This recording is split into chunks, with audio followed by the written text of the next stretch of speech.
Welcome to Off Leash and Unfiltered. Trigger warning, I'm Katie Pepe, delivering the truth in dog training.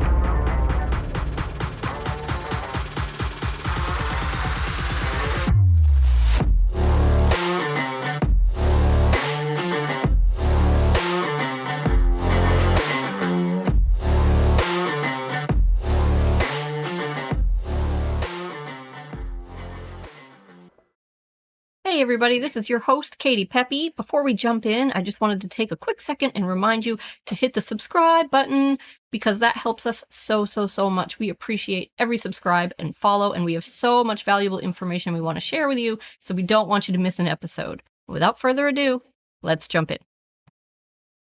Hey everybody, we are talking about the heel command today. One of my favorites, and I think this command is so great because it benefits the dog in so many ways I think people don't even realize. So it's also one of the commands that I think it's just way underrated. I think people tend to think of heel as being very militant and rigid, and I mean, it is rigid, but they see it as unfun. You know what I mean?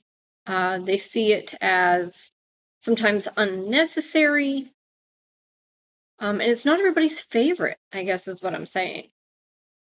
So a lot of people, when we're showing them the heel, for instance, at their go home lesson, one of the common questions that we'll get is, do we always have to walk in a heel? And my answer to that is kind of, why wouldn't you want to? So I love the heel command, the heel. So we tend to view everything from the worst possible perspective when it comes to our dogs. Like anytime we're asking them to do anything, it's, oh, poor baby, has to do this, has to do that, right? We just want to let our dogs be free and do whatever they want all the time. And in our mind, that's happiness. First of all, it's not. It's not fulfilling to just do whatever you want all the time with no rules, no boundaries, no need to achieve anything, no standards. Like that's not happy. But also, you know, and dogs, they need a job to do. They need work. They need something to pour their brain into besides just being frantic all the time. But more than that, I think the benefits just get missed. Like how good a lot of these things are for your dog.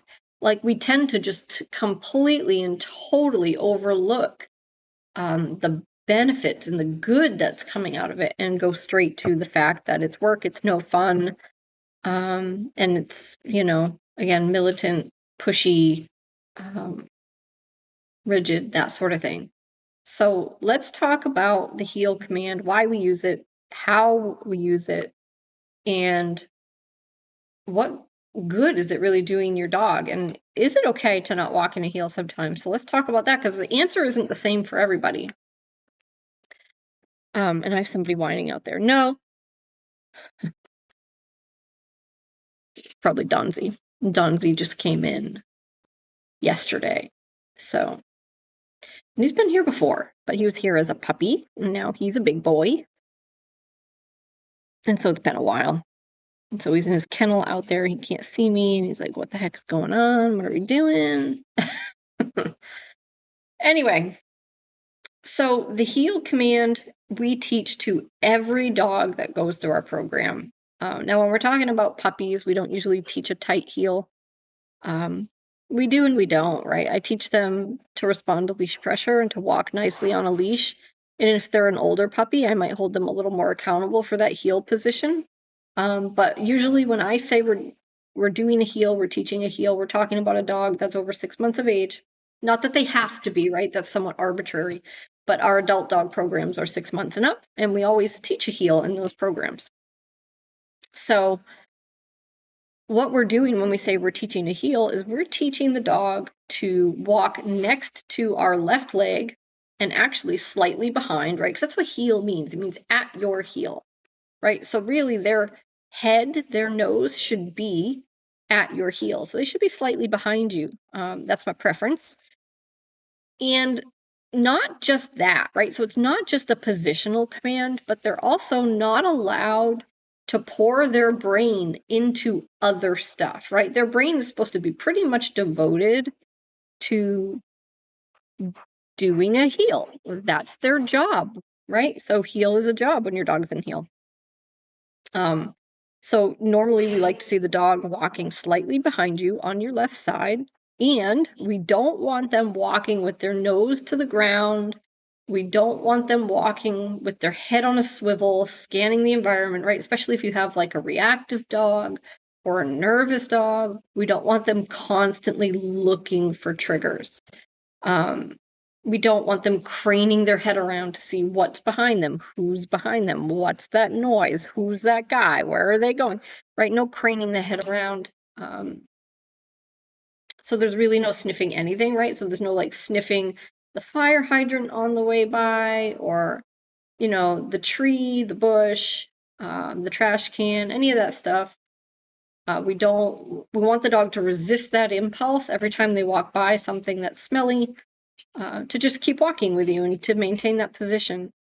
So I see where people are coming from when they ask, do we always have to walk in a heel, right? Because it sounds like a lot of work. But here's the thing. Once you teach your dog to do it, it's not a lot of work. It's not hard. It shouldn't be hard. And it has amazing, amazing effects on your dog. So think about it from a meditative perspective. I always talk about this comparison in the go home lessons and why I like heel so much. It has a very meditative effect. And if you think about it, it's almost exactly the same thing as telling a person to focus on their breath, right? Now, obviously, you don't do it all the time, right? But you do it sometimes. Maybe you do it every day. Maybe you do it multiple times a day, right? But just doing it for 30 seconds isn't going to help much, right? It's something you have to actually spend a little time doing for it to be of any benefit. But if you tell a person to focus on their breath, right, you've probably done this before. It doesn't take too long before your mind starts to drift away and you start focusing on something besides your breath. Maybe it's a noise you can hear in the house. Maybe it's, you know, something you have going on with one of your kids that you're worried about. Maybe it's a deadline you have at work. Maybe it's what you're having for dinner. Maybe it's the stops you need to make on the way home. Whatever it is, right, your mind drifts to that. And this is a great way to get in touch with like what's really bothering you too, or some of the things that are like weighing on you or just occupying your brain. Is like your brain will tend to float away to the same place like over and over and over again, and you find you have to keep going out there and grabbing it and dragging it back. So it's a great exercise even for humans, but we're talking about the dog, and it's the same thing. So we're saying, hey, do this job, and I want you to focus on this. I want you to devote all of your brain to this right now. And they do for a minute, and then it's like, oh, and they get pulled away by a smell or a sight or a sound, and you have to keep pulling them back. And we're usually using the e-collar for this, and so we're using what we call e-collar pressure, which is just turning on e-collar stim at like a low to motivating level, like whatever is enough to just pull the dog's attention back to heel, right? Back to the position, back on the walk, and away from whatever the distraction was that grabbed their attention. And so each time you do this and you pull the dog back and you pull the dog back, they start to exhale, right? It starts to get easier. They start to become less aroused, less concerned, less stressed by the things going on around them because they're not allowed to devote their brain to that right now. Right? So it might be nervousness, it might be excitability, it might be reactivity. Any of these things, they all get toned down, right? Because the dog has to focus on just walking with you, which as things go, is not so bad. Right? So it does have a very meditative effect on your dog. And it does help dial down arousal, which of course then makes everything easier and more pleasant. So nothing wrong with that at all. But one of the other things I really like about the heel is that it is mentally draining, right? Because it's hard work to keep focused on this thing. Like I said, your brain wants to keep drifting away. You got to keep pulling your dog back, right? And they got to watch you and they got to follow you and they have to stop if you stop. I didn't mention that earlier, but normally when we come to a stop, right? If we're heeling and we come to a stop, the dog has to stop with us. They can't walk past us. And they automatically sit down. Not everybody does it that way, and that's okay. I like the automatic sit. I just feel like it's a little bit higher of a standard. It's a little bit more brain draining, right? And it's a little bit more geared toward calmness rather than having a dog that's up and ready to go all the time. Having a dog that's quick to put their bum on the ground and lower that body posture and lower that arousal, to me, that's better. And for most of the dogs that we have come through here, it's certainly better. So I like that auto sit.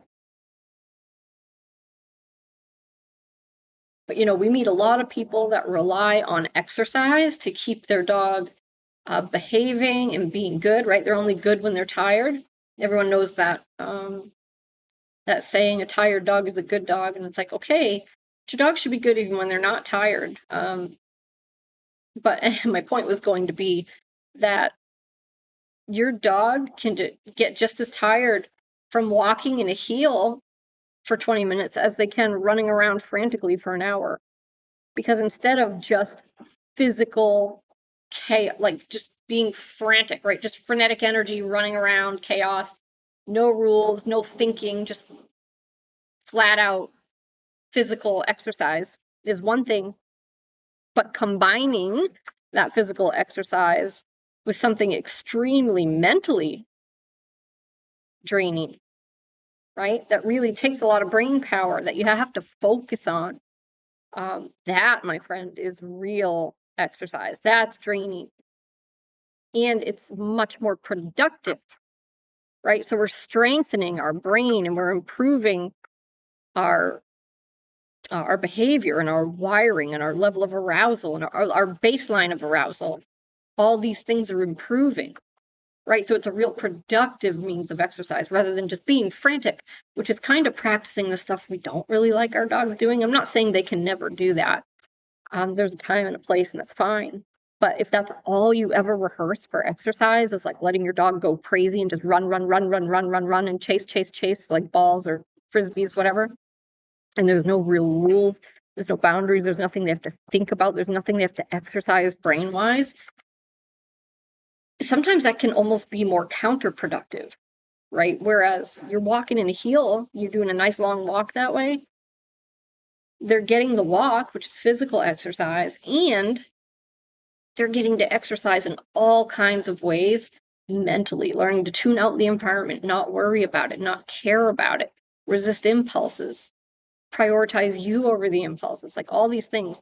And then this magical thing happens where the walk becomes a thing you're doing together, which is what I love the most about it. And I'll tell you, there's nothing better than taking a walk with a dog, like out in the country at like sunset, and you're just silent. Just a completely silent walk with a dog next to you is like the most magical thing in the world. One of my favorite things, anyway. Because you actually feel like a unit at that time. You're like an actual pack, right? It's like we're walking together. I don't need to blah, blah, blah at you to try to manage you, saying all kinds of things to you you don't understand, right? We have one command. You know what it means. I say heel and we're off. And we can just walk together and we're on the same page and we know exactly what's happening. We're both going to do the same thing. Dog's going to follow me. And it's going to be great. And if at some point I want to, I can break the dog and let him go and sniff and potty and do dog stuff. Which, if your dog is pottying on the walk, like that's when they go, then obviously you need to do that, and that's fine. Nothing wrong with taking a break and breaking your dog and letting them go sniff around and stuff if you want to, but don't feel like you need to do that every 2 minutes. right? Most of us, we just do not set the standard high enough for our dog. We absolutely baby them, and they never get out of kindergarten. And then we get frustrated in the moments that are important to us because our dog can't or won't do the thing we want them to do. But it's like, we never ask them to do anything challenging ever any other time. Your dog is capable of more than you think, and it probably would benefit them in more ways than you realize if you held them to a slightly higher standard. Right? And then reward it after. Nothing wrong with that. In fact, I like feeding time at that time. I don't really walk my dogs right now, to be honest. I mean, we live on 10 acres. My dogs hardly ever see a leash. So they kind of run around and do whatever they want as long as they listen to me. And they do. But if you do walks with your dog, like especially if you're a city person and you don't have like a fenced in yard or something like that, and you're walking your dog a lot, like meal time right after a walk, that's I kind of like that setup. Where it's like we go out, because it's very natural for a dog too. It's like we go out, we migrate together, and then it's mealtime, right? Which is kind of like how a dog might do that in the wild. I don't know. That's my corny thinking anyway. But nothing wrong with a little free time, right? As long as your dog earned it, deserves it, they listen to you. That's totally fine. But, the question, like, do we have to always walk in a heel? It's like, well, no. There's no law. But why wouldn't you want to, right? And inevitably, like, the answer always is, like, because we feel bad for some reason. It's like we're doing something bad to the dog by asking them to heel, right? And all you're really doing when you say heel is you're saying, just walk with me. Just walk with me and don't be on your phone all the time. Right? So you're not doing anything bad to your dog by saying, hey, let's go spend some time together. Let's be a unit. Let's walk together instead of like you're on your own walk and I'm just back here, especially if you're getting yanked around like a rag doll. But that is the most important thing to us, really, is that your dog isn't dragging you down the street. I think that's the number one most important thing. And when I say dogs shouldn't be dragging you down the street, they shouldn't be pulling you. You should be able to walk relaxed. If you can't walk relaxed, then that's no good, in my opinion. And I don't just mean when there's nobody around, right? When you go out and take your dog out at 11 o'clock at night. I mean, if you walk by dogs, you walk by people, there's cars or whatever it may be, we don't want to see your dog pulling you, dragging you down the road, yanking on your shoulder, wrapping you up, lunging, trying to get away from something. We don't want to see that. So if there is any of that, then walk in a heel. Love the show? Well, I have great news. We are offering an inexpensive subscription to our new premium content. This is content that isn't available to the general public. We make it just for our subscribers. We're going to cover a variety of new topics in these episodes, and I think it's going to be a ton of fun. So you can jump right down into the show notes to get that website address, and then skip over there and sign up for this premium content. Just wanted to take a second to let you guys know about that.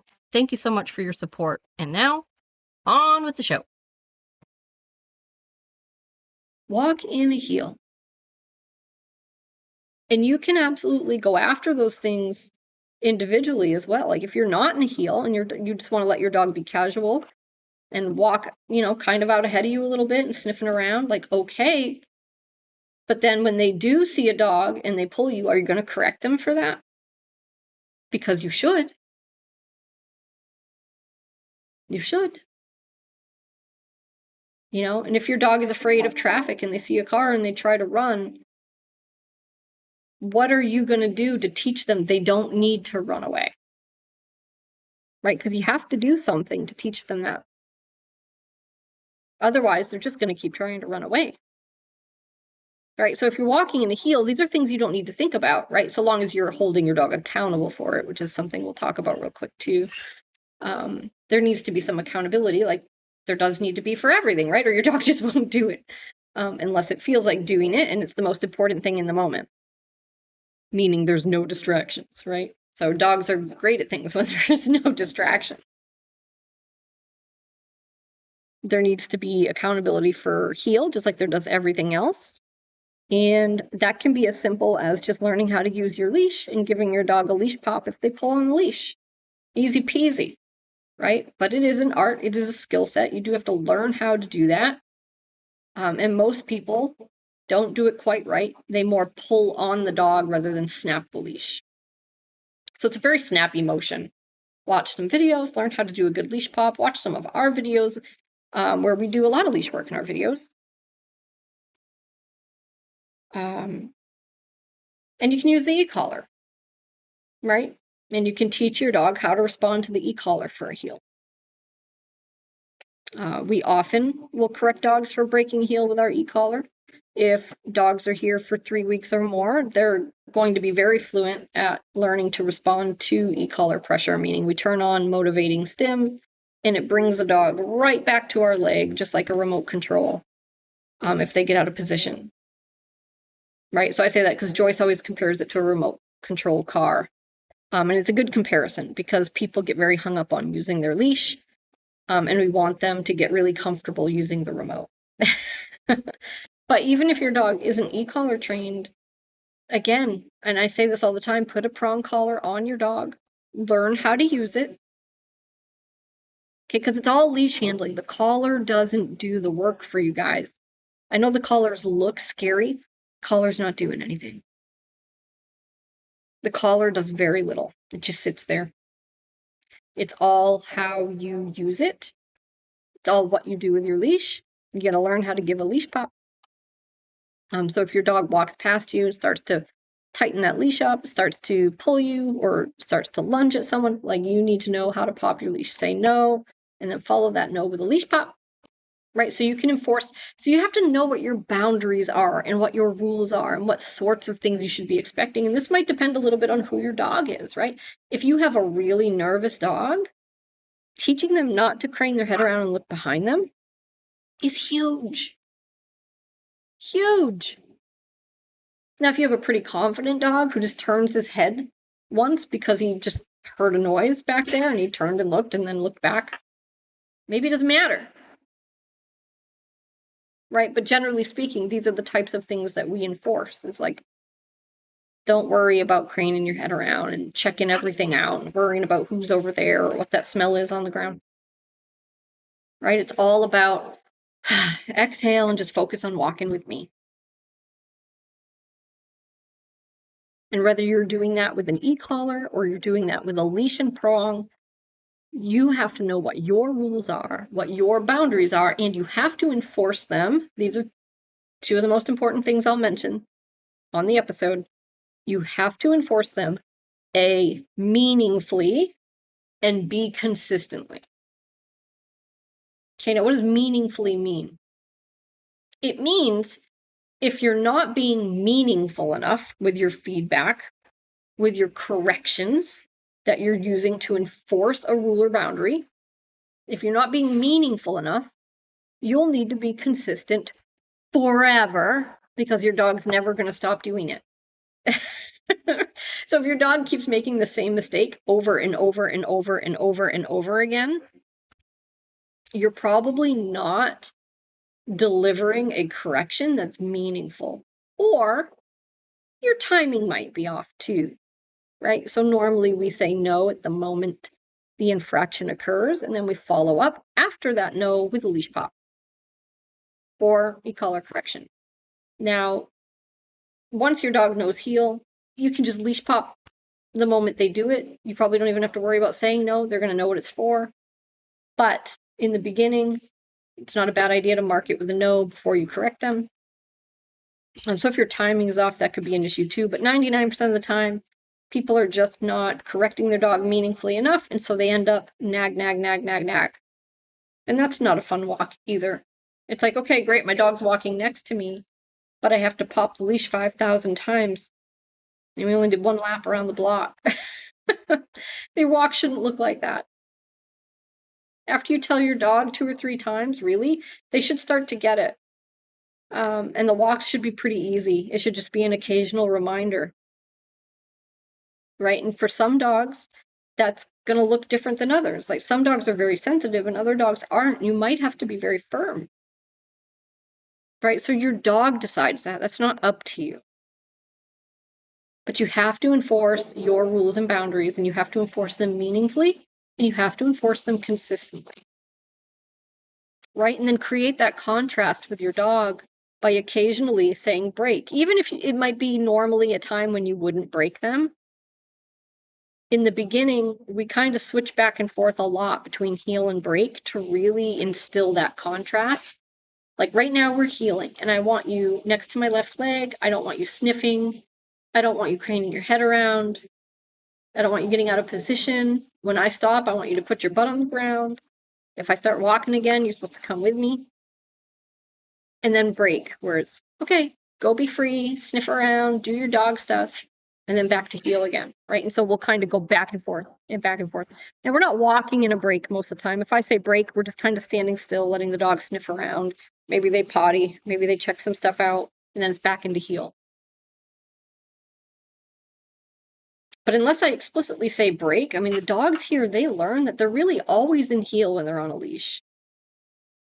And I'm fine with that because that just creates the safest, calmest, most engaged dog you could possibly ask for. Where they know, they're like, when my owner puts me on a 4 or 5 foot leash, 6 foot leash, whatever, just a standard leash, I know that like it's my job to be calm and stay next to them and just see what we're doing, right? And to me, that's wonderful. And they're like, that's the best relationship. Like, obviously, if you put your dog on a short leash, like you're doing something together, you're going somewhere. Your dog is not free. They're on a leash, right? And there's a reason they're on a leash. As opposed to the dogs where you put them on a leash and it's almost like they don't even notice, right? They're just off doing their own thing. They're pulling you, they're wrapping you up, they're frantically sniffing around, they're anxious, they're pacing, they're staring at things, maybe they're even barking at things. It's like, no. You're on a leash now. We're doing a thing together. Hang out with me, be calm, be collected, and be ready. And I like that. I like to pattern that with the dogs. And that just happens naturally because we're always doing stuff together when we're on a leash, and we always have the same rules when we're on a leash. So it becomes very easy and natural for them because I know exactly what to expect. Right? And then if I take that leash off or if I drop it and I say break and I invite them to go, then they're free. They can go do whatever they want. They can go sniff around. They can go run around. They can go check out the trees. Right? If your dog's trained to be off leash, obviously don't let them off leash if they're not reliable. But, as far as sniffing goes, it's like, yeah, I guess I can see if, your dog has no fenced in yard and you don't really bring him anywhere. You just have your walks, and he never gets to sniff around. It's like, okay, let your dog sniff around some. That's fine. Because normally I consider that like an off-leash activity. Like, you can sniff later or you can sniff when I take the leash off. But like when we're walking, I don't feel like you need to sniff, right? And it's not the end of the world if your dog doesn't get to either. But I mean, I can see if you want your dog to have some sniff time, fine. Right? But I consider that usually to be more of an off-leash activity. It's not when I've got you on a leash and we're walking together. Like, we don't need to do it then. Right? That's like, oh, I want my kid to have Instagram time so he can just do it on our walk. It's like, oh, do it some other time. It's not that important. Yeah, just my opinion. But like I said, I can see if you have no yard and there is no other time and you want to work some of that in, fine. But I think it depends again on your dog. Like, you just want to remember if you have a dog that has serious behavioral issues, obviously aggression, but, even reactivity or nervousness, severe anxiety, like any of these things, it's probably more beneficial for them not to do that right now. It's probably more beneficial for them and for your relationship with the dog as a whole for you to rehearse that walk as being a time where they're fully engaged with you and where they have really clear boundaries, like a really clear path to walk, It makes everything easier for them. Makes everything more clear, more predictable. They know what to expect. They know what's expected of them. And it does a lot for your relationship to just make you relevant and like you're just part of their world. You're the center of their world, right? Instead of just being in the background all the time. It's really, really great for your relationship. And that's one of the reasons I really love heel, and we always walk dogs in a heel here. And again, I'll just reiterate, if some people don't want to, I do think that that's okay. It's not my preference, but I think as long as your dog isn't exhibiting any serious behavioral issues and you're happy, that's the most important thing. But don't let your dog drag you down the street. Hey guys, thanks for joining us today. I really hope you enjoyed the show. If there's a specific topic you'd like to hear discussed, you can send that to me directly via email or fan mail. Just jump down into the show notes. That information will be there for you. I really look forward to hearing from you. Thanks for supporting the show, and I look forward to next time.